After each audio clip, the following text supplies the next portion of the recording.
ओम शांति। आज हम 31 दिसंबर 93 की अव्यक्तवाणी सुनते हैं। आज की वाणी का सार है, नए वर्ष में सदा उमंग उत्साह में उड़ना और सर्व के प्रति महादानी वरदानी बन व्यर्थ को समाप्त करना। नवजीवन दे उड़ती कला में उड़ाने वाले नवयुग के रचयिता शिव बाबा अपने आधार मूर्त बच्चों प्रति बोले। आज नवयुग नई सृष्टि के रचता बाप दादा अपने नवयुग के आधार मूर्त बच्चों को देख रहे हैं। बाप दादा के साथ साथ आप सभी बच्चे सदा सहयोगी हो, इसीलिए आप ही आधार मूर्त हो। दुनिया के हिसाब से आज का दिन वर्ष का संगम है। पुराना वर्ष जा रहा है और नया वर्ष आ रहा है। ये है वर्ष का संगम दिन और आप बैठे हो बेहद के संगम युग पर। आप सभी नव वर्ष के साथ साथ नव युग की भी सभी को मुबारक देते हो। एक दिन की मुबारक नहीं, लेकिन नव युग के अनेक जन्मों की मुबारक देते हो। इस संगम पर अच्छी तरह से अनुभव करते हो कि इस समय हम ब्राह्मण आत्माओं की नई जीवन है। नई जीवन में आ गए हो ना। ब्राह्मणों का संसार ही नया है। अमृत वेले से देखो तो नई रीत नई प्रीत है। पुरानी दुनिया की दिनचर्या और नए ब्राह्मण जीवन की दिनचर्या में कितना अंतर है।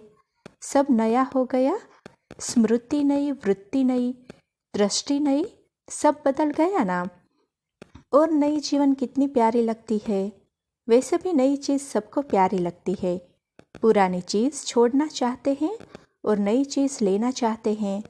तो इस समय का यह छोटा सा नया संसार है। संसार भी नया और संस्कार भी नए, इसलिए दुनिया वाले भी नए वर्ष को धूमधाम से मनाते हैं। मनाने का अर्थ है उमंग उत्साह में आना। उत्साह होता है, इसलिए मनाने के दिन को उत्सव कहा जाता है। उत्साह से ही एक दो को बधाइयाँ व मुबारक देते हैं व ग्रीटिंग्स देते हैं। आप ब्राह्मण आत्माओं के लिए हर दिन उत्सव है। सदा उत्सव अर्थात उमंग उत्साह में रहते हो। यह उमंग उत्साह ही ब्राह्मण जीवन है। दुनिया की रीति प्रमाण विशेष दिन को मनाते हो। आज मनाने के लिए इकट्ठे हुए हो ना, लेकिन आपका नवयुग नई जीवन का उमंग उत्साह सदा ही है। ऐसे नहीं कि 2 तारीख हो जाएगी तो उमंग उत्साह खलास हो जाएगा, 1 मास हो गया तो और ख़त्म हो जाएगा। हर दिन उमंग उत्साह बढ़ता जाता है, कम नहीं होता। ऐसे है ना कि अपने अपने स्थान पर जाएंगे तो उत्साह खत्म हो जाएगा। हर दिन हर घड़ी उमंग उत्साह की है, क्योंकि उमंग उत्साह ही आप ब्राह्मणों की उड़ती कला के पंख है। इस उमंग उत्साह के पंख से सदा उड़ते रहते हो। अगर कार्य अर्थ कर्म में भी आते हो, फिर भी उड़ती कला की स्थिति से कर्म योगी बन कर्म में आते हो तो उड़ती कला वाले हो ना। तो बिना पंखों के तो उड़ नहीं सकते। यह उमंग उत्साह उड़ती कला के पंख सदा साथ है। यह उमंग उत्साह आप ब्राह्मणों के लिए बड़े से बड़ी शक्ति है। नीरस जीवन नहीं है। दुनिया वाले तो कहेंगे कि क्या करे, रस नहीं है, नीरस है, बेरस है। और आप क्या कहेंगे? उमंग उत्साह का रस है ही है। कभी दिल शिकस्त नहीं हो सकते हो। सदा दिल खुश, कैसे भी मुश्किल बात हो, लेकिन उमंग उत्साह मुश्किल को सहज कर देता है। उत्साह तूफान को भी तोहफा बना देता है। पहाड़ को भी राई नहीं लेकिन रुई बना देता है। उत्साह किसी भी परीक्षा व समस्या को मनोरंजन अनुभव कराता है। इसीलिए उमंग उत्साह में रहने वाले नव युग के आधार मूर्त नव जीवन वाले ब्राह्मण आत्माएं हो। अपने को जानते हो, मानते भी हो या सिर्फ जानते हो? क्या कहेंगे? जानते भी है, मानते भी है और उसी में चलते भी है। सदा यह उत्साह रहता है कि कल्प पहले भी हम ही थे, अब भी है और अनेक बार हम ही बनेंगे। तो अविनाशी उत्साह हो गया ना। थे, है और सदा होंगे, तीनों काल का हो गया ना। पास्ट, प्रेजेंट और फ्यूचर 3 काल हो गए तो अविनाशी हो गया ना। बाप दादा देख रहे थे कि अविनाशी उमंग उत्साह में रहने वाली आत्माएं नंबरवार है या सब नंबर 1 है। जब है ही निश्चय बुद्धि विजयी, तो विजयी तो जरूर नंबर 1 होंगे ना, नंबरवार थोड़ी ही होंगे। तो सदा नव जीवन के इस उत्साह में उठते चलो, क्योंकि आप आधार मूर्त हो। सिर्फ अपने जीवन के लिए आधार नहीं हो, लेकिन विश्व के सर्व आत्माओं के आधार मूर्त हो। आपकी श्रेष्ठ वृत्ति से विश्व का वातावरण परिवर्तन हो रहा है। आपके पवित्र दृष्टि से विश्व की आत्माएं और प्रकृति दोनों पवित्र बन रही है। आपके दृष्टि से सृष्टि बदल रही है।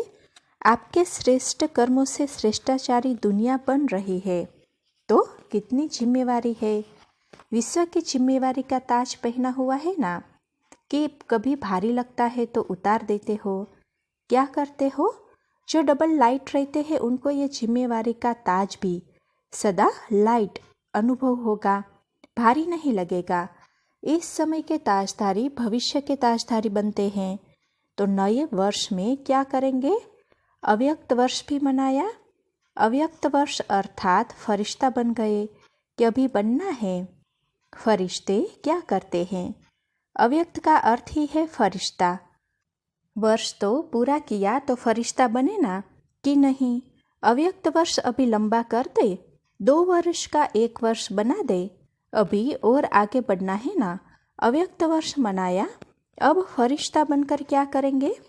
सदा हर दिन हर समय महादानी और वरदानी बनना है।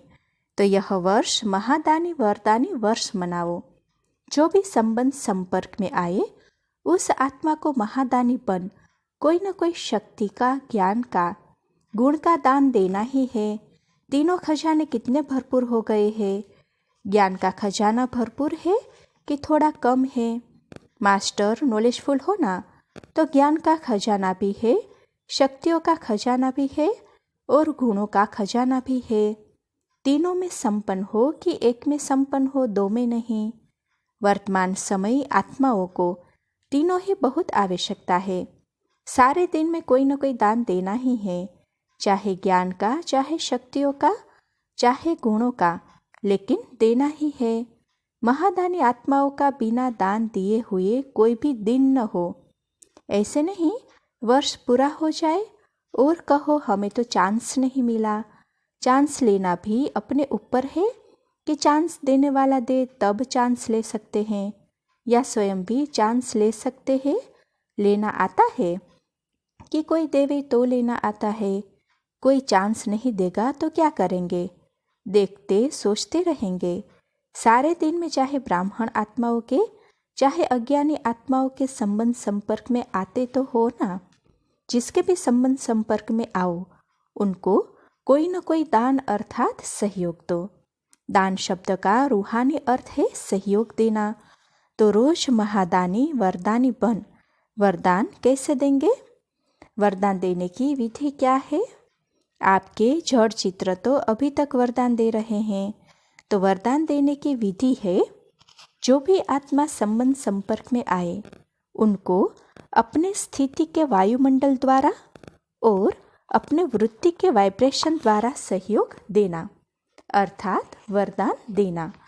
कैसे भी आत्मा हो, गाली देने वाली भी हो, निंदा करने वाली भी हो, लेकिन अपनी शुभ भावना, शुभ कामना वृत्ति द्वारा, स्थिति द्वारा ऐसी आत्मा को भी गुण दान या सहनशीलता की शक्ति का वरदान दो। अगर कोई क्रोध अग्नि में जलता हुआ आपके सामने आए तो आग में तेल डालेंगे या पानी डालेंगे? पानी डालेंगे ना, कि थोड़ा तेल का भी छींटा डालेंगे?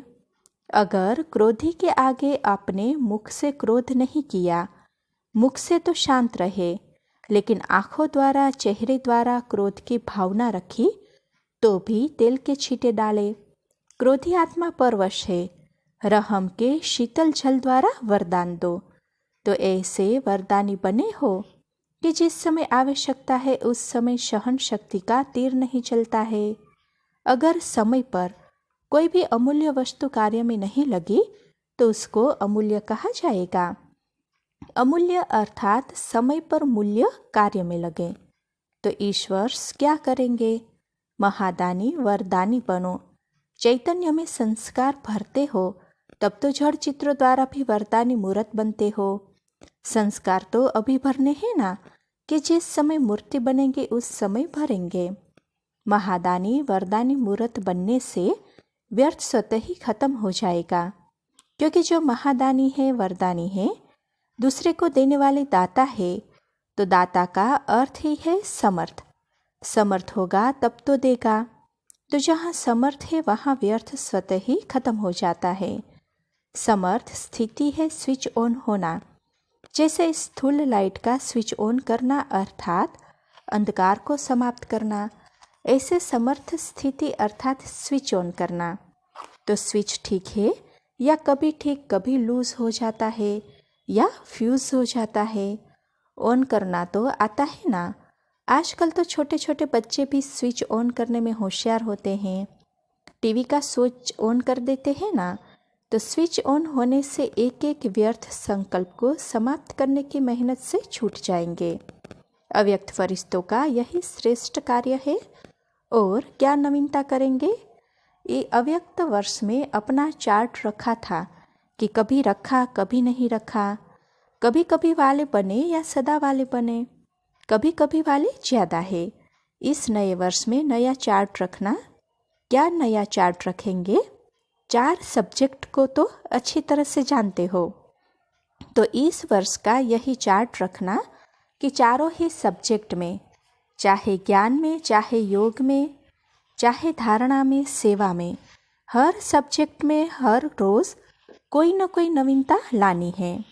ज्ञान अर्थात समझदार बनना, समझ देना और समझदार बन चलना। ज्ञान में भी नवीनता का अर्थ है जो अपने में कमी है उसको धारण किया तो नवीनता हुई ना। ना से हाँ हुई तो नया हुआ ना। इसी रीति से योग के प्रयोग में हर रोज़ कोई न कोई नया अनुभव करो। योग में बहुत अच्छे बैठे, बहुत अच्छा योग लगा, लेकिन नवीनता क्या हुई? परसेंटेज बढ़ना भी नवीनता है। आज अगर आपकी परसेंटेज योग की 50% है और कल 50 से वृद्धि हो गई तो नवीनता हो गई। ऐसे नहीं कि एक ही मास में 50-50 लगाते जाओ। तो चारों ही सब्जेक्ट में स्व के प्रगति में नवीनता, विधि में नवीनता, प्रयोग में नवीनता, औरों को सहयोगी बनाने में और परसेंटेज बढ़ाना माना नवीनता। किसी को दुख दिया, किसी को क्रोध किया, यह तो कॉमन चार्ट है। यह तो आपकी जो रॉयल प्रजा है वह भी रखती है। आप रॉयल प्रजा हो व राजा हो, तो नवीनता से स्वतः ही तीव्र पुरुषार्थ के समीपता की अनुभूति होती रहेगी। समझा क्या चार्ट रखना है? और हर 3 मास में रोज का नहीं यहाँ भेजना, काम बढ़ जाएगा। इस वर्ष तो आपको इकोनॉमी भी करनी है ना। यह वर्ष विशेष इकोनॉमी का है, एक नामी और इकोनॉमी। ज्ञान सरोवर बना रहे हो तो सब में इकोनॉमी करना। सब खजानों में, समय में भी, संकल्प में भी, संपत्ति में भी, सब में इकोनॉमी।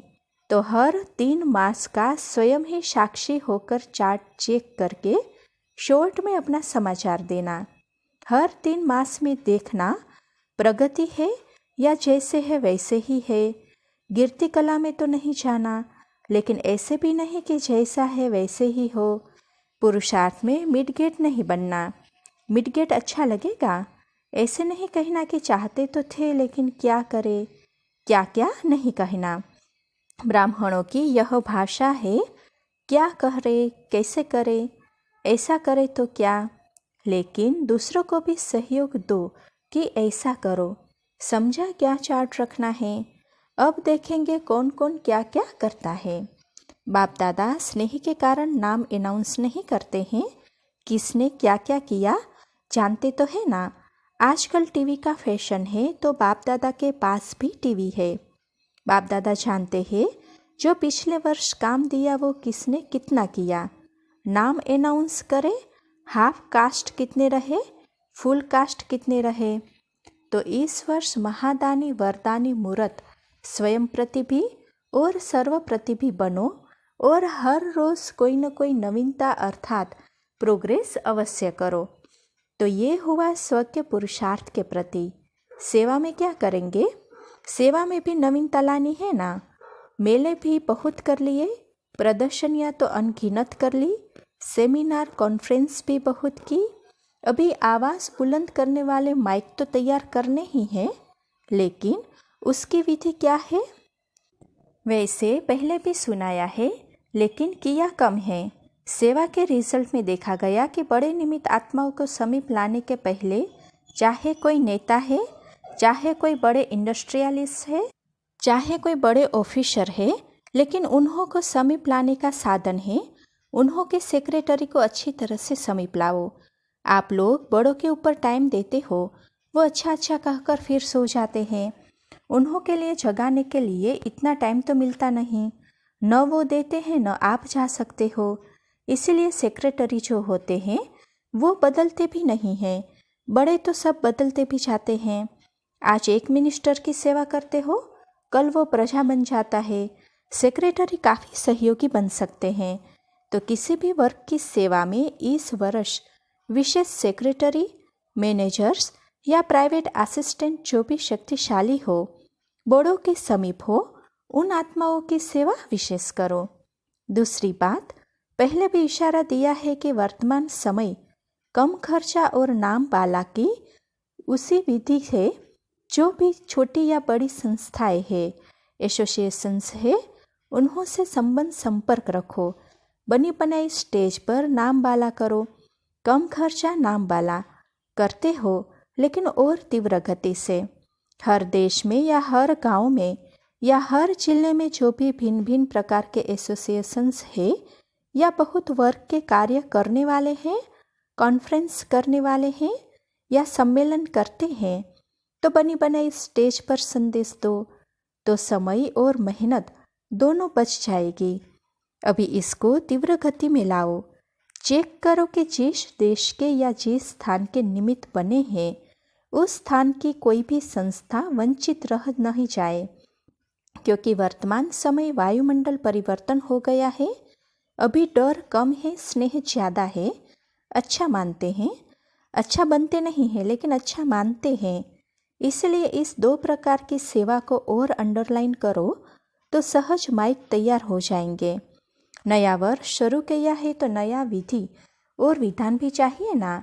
इस नए वर्ष का अमृत वेले सदा यह स्लोगन इमर्ज करना कि सदा उमंग उत्साह में उड़ना है और दूसरों को भी उड़ाना है। बीच बीच में चेक करना है। ऐसे नहीं कि अमृत वेले चेक करो और सारा दिन मर्ज कर दो। दिन रात को सोचो कि आज का दिन तो ऐसे ही रहा। नहीं, बीच बीच में चेक करो, इमर्ज करो कि उमंग उत्साह के बजाय कोई और रास्ते पर तो नहीं चले गए। उड़ती कला के बजाय और किसी कला ने तो अपने तरफ आकर्षित नहीं किया।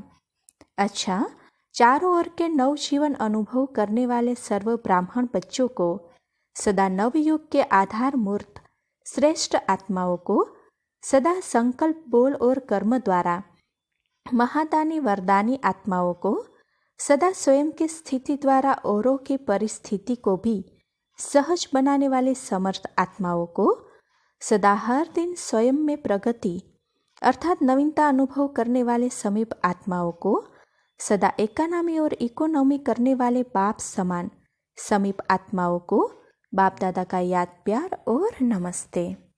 अच्छा, दादियों से मुलाकात। निमित्त आत्माएं हर समय प्रत्यक्ष फल खाने वाली। भविष्य तो आपके लिए निश्चित है ही, वह तो होना ही है, लेकिन प्रत्यक्ष फल कितना प्यारा है। अभी अभी किया और अभी अभी श्रेष्ठ प्राप्ति की अनुभूति करते ही रहते हो। सबसे श्रेष्ठ प्रत्यक्ष फल है समीपता का अनुभव होना और समीपता की निशानी है समान बनना। प्रत्यक्ष फल खाने वाले हो, इसीलिए सदा हेल्दी वेल्दी और हैप्पी हो। कोई भी पूछेगा कैसे हो तो क्या कहेंगे? कहेंगे हेल्दी भी है, वेल्दी भी है और हैप्पी भी है। तो जैसे साकार दुनिया में आजकल कहते हैं ना कि फल खाओ तो तंदुरुस्त रहेंगे, हेल्दी रहने का साधन फल बताते हैं। और आप तो हर सेकंड प्रत्यक्ष फल खाते ही रहते हो, मिलता ही रहता है, तो सदा एवर हेल्दी है ही। बाप दादा ने सुनाया था ना, अगर ब्राह्मण बच्चों से कोई पूछे क्या हाल है तो क्या कहेंगे? खुशहाल है। और चाल क्या है? फरिश्तों की चाल। फरिश्तों की चाल है और खुशहाल है।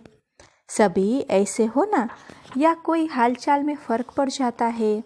एक दो से मिलते हैं तो क्या पूछते हैं, क्या हालचाल है? तो ब्राह्मण अर्थात खुशहाल और फरिश्तों की चाल में सदा उड़ने वाले। तो नए वर्ष में हर सेकंड हर संकल्प में खुशहाल रहना है, बेहाल नहीं, खुशहाल। नाचो गाओ, नाचना गाना आता है ना, तो गाओ और नाचो। और क्या करना है? ब्रह्मा भोजन खाओ और नाचो और गाओ। कहाँ भी हो लेकिन याद में बनाते हो, याद में खाते हो तो ब्रह्मा भोजन है। तो ठीक है, सब अच्छे से अच्छे हैं। अच्छा, डबल बीते से डबल खुश होते हैं क्या? ऐसे नहीं, खुश भी बहुत हो और फिर कभी उदास भी बहुत हो जाओ, ऐसे नहीं करना। इस वर्ष में उदास या अकेलापन या व्यर्थ भाव लाना ही नहीं है, तब तो नई दुनिया को समीप लाएंगे ना। अच्छा, नए वर्ष में नया उमंग है, नया उत्साह है। अभी सभी को ऐसे नाचते गाते रहना। अच्छा, हर समय मुबारक है ना, अविनाशी मुबारक। अच्छा, ओम शांति।